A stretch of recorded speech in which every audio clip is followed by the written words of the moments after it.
तो hello and welcome. तो आज हम बात करने वाले हैं राउटिंग के बारे में। जैसे हमने पिछली वीडियो के अंदर देखा कि हम अपने सर्वर क्रिएट कैसे करते हैं और रन कैसे करते हैं या फिर कह लो लिसन कैसे करते हैं।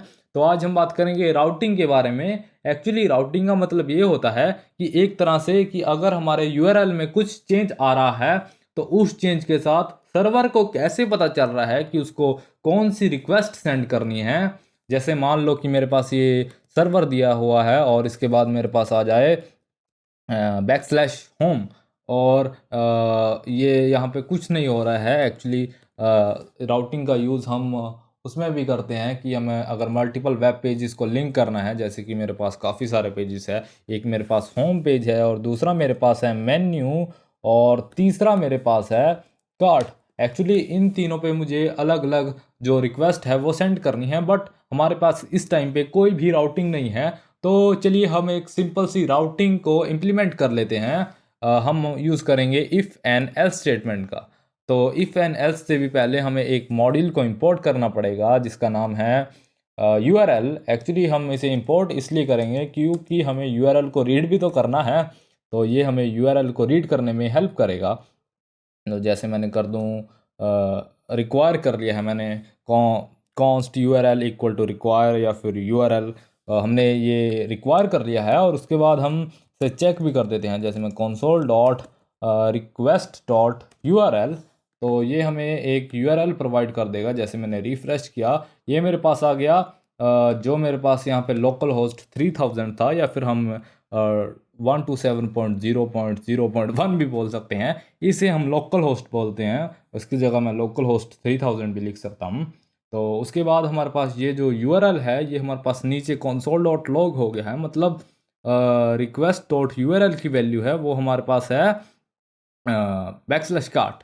और अगर मैं इसे चेंज करूं, जैसे मैं इसे चेंज करके होम कर दूं, तो मेरे पास आ गया होम। और अगर मैं इसे ऐसे ही रहने दूं तो मेरे पास आ जाएगा सिंपल \। और आपको समझ आ गया होगा कि हो क्या रहा है।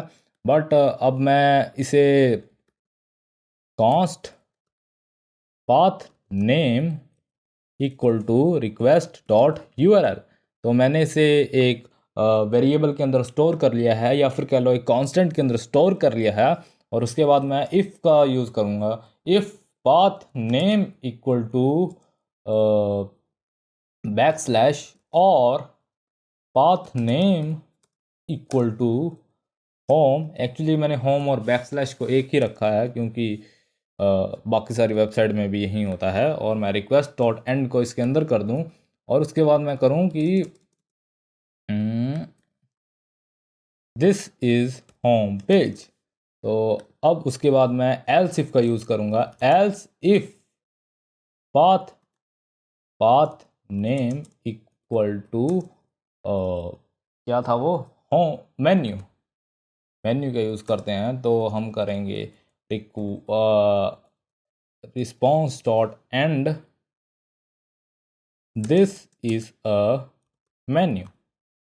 और उसके बाद एक और करेंगे if else path name equal to \cart। और उसके बाद हम करेंगे response dot end this is a cart. और मेरे पास हो गया। तो अब हम चेक करते हैं। तो ये हमारे पास, इसका मतलब ये है कि ऐसा लिखा हुआ है ये हमारे पास। एक्चुअली अगर हम \, ना डालें तो इसका मतलब सेम ही होता है। जैसे हम सिंपल \, डाली हो। और उसके बाद अगर मैं इसे होम करूं तो मेरे पास तब भी ये आएगा। और अगर इसके बाद मैं कर दूं कि इसका यूआरएल चेंज करके मेन्यू कर दूं मेन्यू, तो मेरे पास रन नहीं हो रहा है। एक्चुअली आपको अगर दिख गया होगा यहाँ पे कि मैंने मेन्यू का m बड़ा डाल दिया है, तो इसलिए हमारे पास रन नहीं कर रहा। तो ये हमारे पास आ गया दिस इज़ अ मेन्यू। देखा आपने कि हमारे पास एक तरह की राउटिंग इम्प्लीमेंट हो गई है। और उसके बाद हम इसे कार्ट भी कर सकते हैं। तो मेरे पास ये दिस इज़ अ कार्ट भी हो गया है। तो हमारे पास एक राउटिंग इम्प्लीमेंट हो गई है एक तरह की। तो अगर मैं कह दूं कि कि मेरे पास कोई अजीब सा, मैंने कह दूं कि कुछ भी डाल दो, तो मैंने पास ये बेचारा घूमता ही रह जाएगा। एक्चुअली ये हमारे पास एक तरह की अनहैंडल्ड रिक्वेस्ट है, क्योंकि हमने बताया ही नहीं सर्वर को भी तुझे करना क्या है। जब तुझे पता ही ना चले कि इस यूआरएल के अंदर लिखा क्या है, तो उसके लिए हम एल्स भी डाल सकता हूँ कि एल्स कि अगर पाथ नेम इन तीनों में से कुछ भी नहीं है, ना होम पेज है, ना हमारे पास मेन्यू है, ना हमारे पास कार्ट है, तो करना ये कि console okay response dot end unhandled error. तो ये मेरे पास आ गया अनहैंडल्ड एरर। एक्चुअली मैं यहाँ पे एक एरर कोड या फिर मैं एक स्टेटस कोड भी डाल सकता हूँ। एक्चुअली स्टेटस कोड का मतलब ये होता है कि हमें बताना होता है कि ये रिक्वेस्ट पास हुई है या फिर फेल हुई है। अभी के लिए आप यही समझ लीजिए कि स्टेटस कोड का मतलब ये होता है। वैसे तो हमारे पास काफ़ी सारे स्टेटस कोड होते हैं, तो वो हम आगे देखेंगे। जैसे मैं यहाँ पे सेंड करूँ 404 एंड उसके बाद मेरे पास आ गया, एक्चुअली मैंने यहाँ पे स्टेटस कोड लिख दिया है, या मेरे पास राइट हेडर आएगा। और अगर मैं इसे रिफ़्रेश करूं और मैं इंस्पेक्ट पे जाऊं, और इंस्पेक्ट पे जाने के बाद मैं नेटवर्क के अंदर जाऊं, और अगर मैं इसे रिफ़्रेश करूंगा तो मेरे पास यहाँ पे एक स्टेटस कोड 404 एरर यहाँ पे मेरे पास थ्रो हो जाएगा। अब मैं इस एरर को लेके यहाँ पे आगे एक बड़ा सारा एरर भी बना सकता हूँ, बट वो मैं कभी बाद में करूँगा कि हम एरर हैंडलिंग भी सीखेंगे आगे कभी। तो उसके बाद हम बात करते हैं कि अगर मुझे हेडर भेजना है, कस्टम हेडर। एक्चुअली ये हेडर क्या होता है? अब ये हेडर का मतलब ये होता है कि हम अपने रिक्वेस्ट के बारे में कुछ इन्फॉर्मेशन को सेंड कर रहे हैं। जैसे मान लो कि मैं यहाँ पे रिक्वेस्ट मतलब कंटेंट टाइप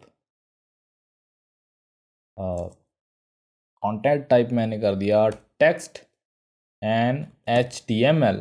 एक्चुअली मैं यहाँ पे मतलब अब कहने का मतलब ये है कि मैं यहाँ पे HTML भी सेंड मार सकता हूँ। जैसे मैं HTML कर दूँ H1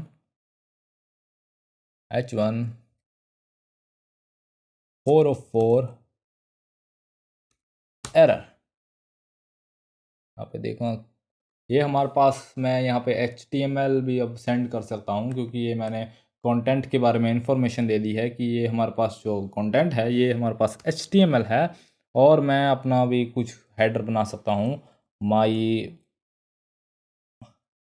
custom error equal to like.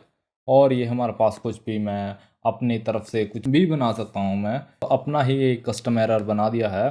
तो बस आज के लिए इतना ही। एक्चुअली मैंने आपको बता दिया है कि हम जो है एक राउटर कैसे क्रिएट करते हैं, या तो बस आज के लिए इतना ही। तो मैंने आपको ये बता दिया है कि हम राउटिंग कैसे इंप्लीमेंट करते हैं इफ एल्स की मदद से। वैसे हम थोड़ा सा एडवांस भी करेंगे। और उसके बाद मैंने आपको ये भी बता दिया है कि आप अनहैंडल्ड एरर को कैसे, या फिर अनहैंडल्ड रिक्वेस्ट को कैसे सॉल्व करेंगे। और उसके बाद मैंने आपको ये भी बता दिया है कि हम स्टेटस कोड को कैसे सेंड करते हैं, और हम हेडर को कैसे सेंड करते हैं, या फिर हम अपनी कस्टम हेडर कैसे बनाते हैं। तो चलिए चलते हैं, मिलते हैं हम अगली वीडियो के अंदर।